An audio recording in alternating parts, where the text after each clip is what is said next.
Hello there, and welcome back to my Minecraft world. Behind me you see a wizard tower in the beginning of a petrified basalt forest. This is roughly 6 shulker boxes of basalt that I've mined off of the nether roof.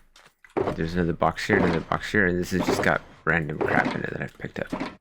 Mostly from mobs, because this place is a mob farm. We're not going to continue on this today. Nope, this project is kind of being put to the side because the big project, the maze, the one that I've been plotting and planning and designing for 6 months now, has finally been started. Yep.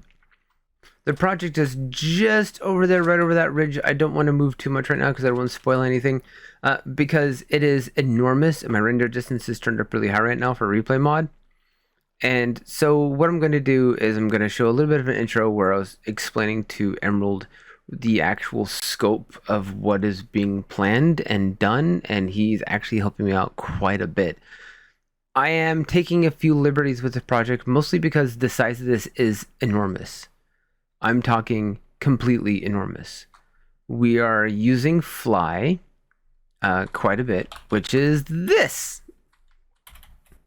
It acts like creative, but I'm not in creative. I don't like using this very often unless I can avoid it, but something of this magnitude, it's actually kind of essential. We ended up creating not one, but 2 copper farms, a glow lichen farm, and a moss farm just for the first part of it. We've been getting copper off of drowned. Let me show you how many drowned I've killed. 77,469. Emerald is at about the 3,000 mark himself. Also, this number on this tab screen is number of minutes played. When he started, he was about 390. He's at about the 4,000 mark now. It's been kind of an intensive project. So I'm going to show a little bit of footage of me explaining to him the actual scope and scale of this project, and then we're going to go right from that straight to a time lapse. Enjoy! There are 4 corners with 4 pillars.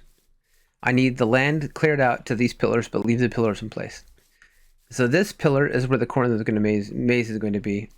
This pillar is where I need it cleared out, and it's because of how high the terrain. Because right here we're at 69. Over there it goes as high as like 72.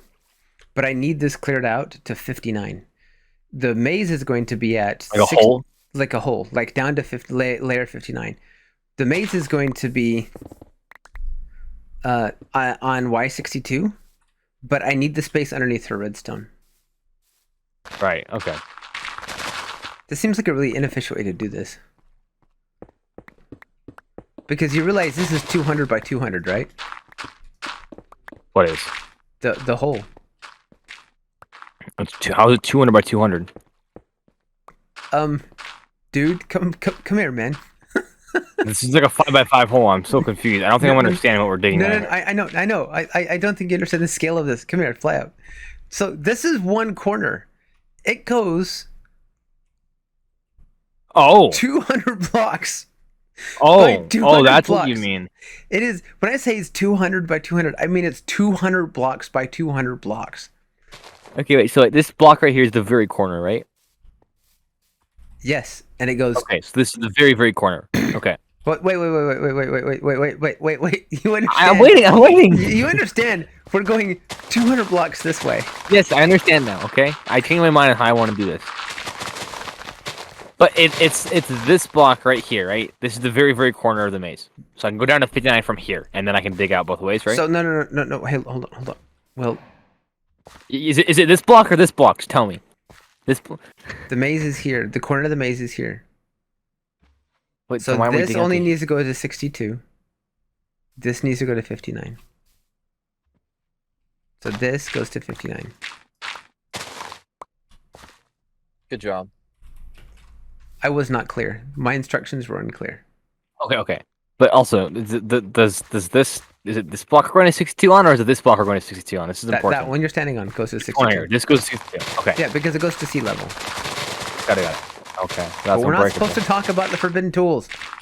You just give me yours. Why is your tool breaking 10? I don't get it. That doesn't make sense. Why would it break places quick? Why would you want that? Yeah, that's definitely what you said, right? Yep, totally. Here.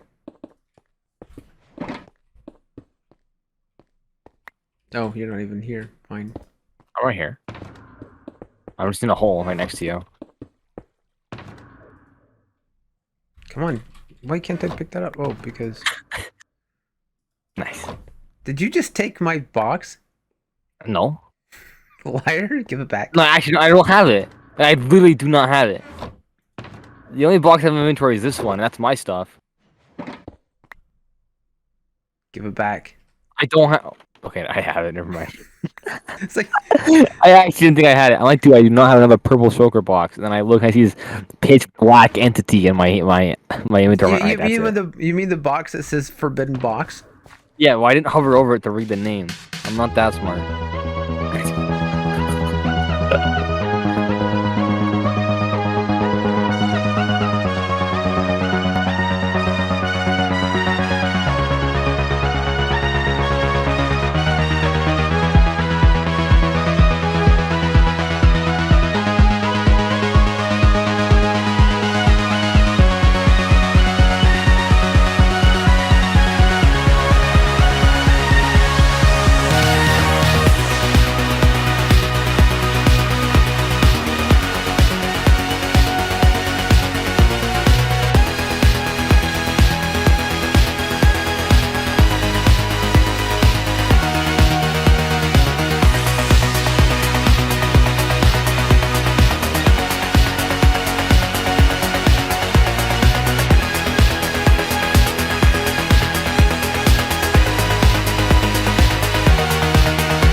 Well, ladies and gentlemen, that was 50 hours condensed into a minute and a half.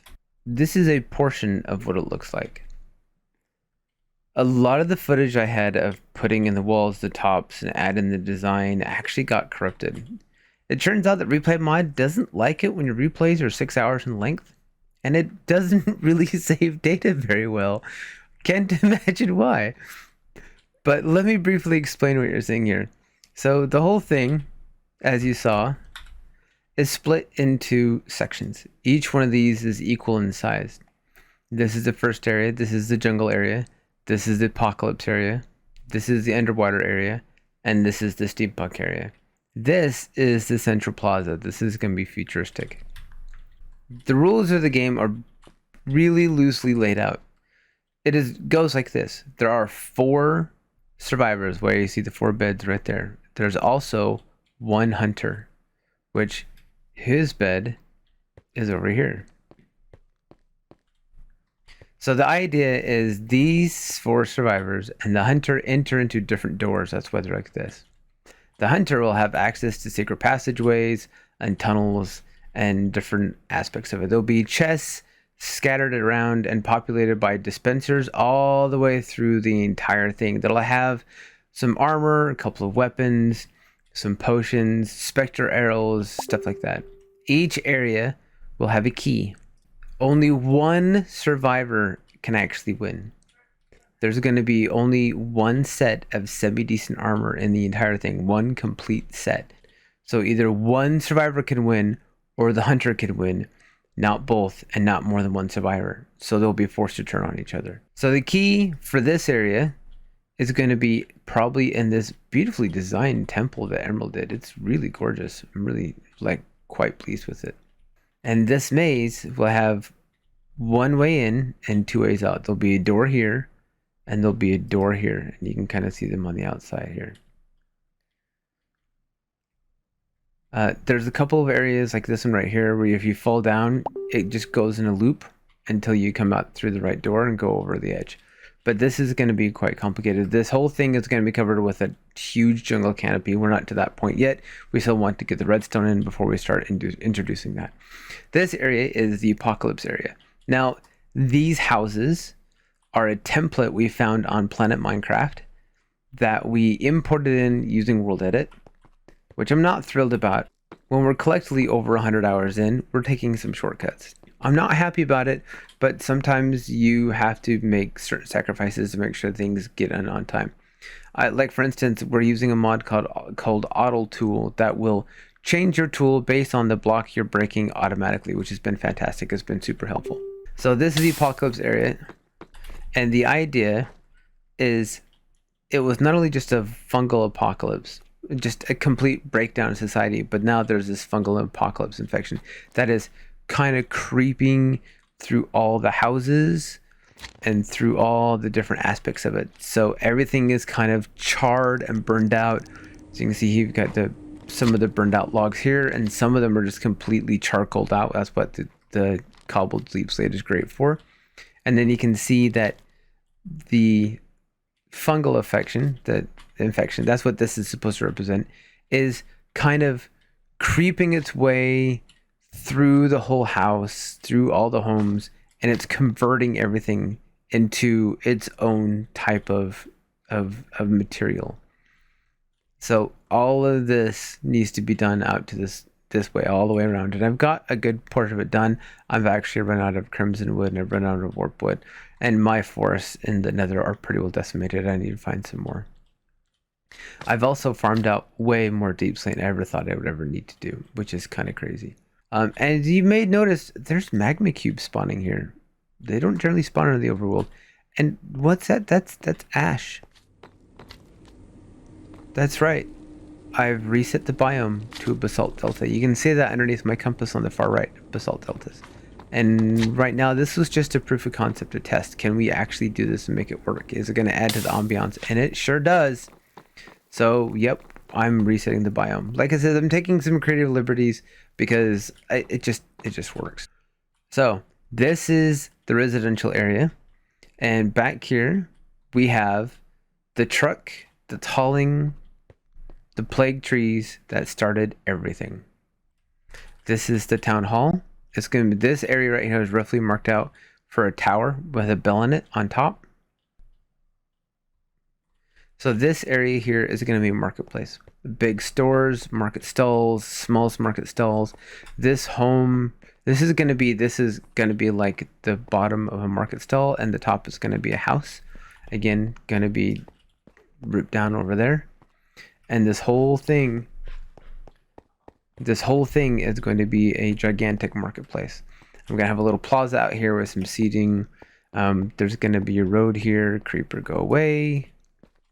I turned on hard mode, and so these things now hurt a lot. One creeper explosion is 8 hearts damage. It's pretty nasty. So this is going to be the road. It's going to come out over here.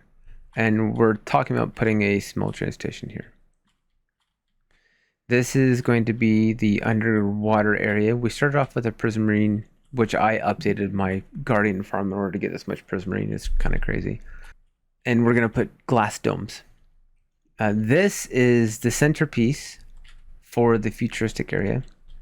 And it's likely that there's going to be a tower sitting in this very center section. And it's going to be 150 blocks tall. It is going to be the largest structure in the entire area, and I want to be able to have it be this huge, black, menacing, but hopeful, like, building. So I've got some rough designs and ideas and things that I have found and some things I've come up with. But this is what I've been doing for the last 2 weeks. Like I said, this is well over 100 hours into this. And we're just scratching the surface, and we're not even touched the redstone yet. This is still building.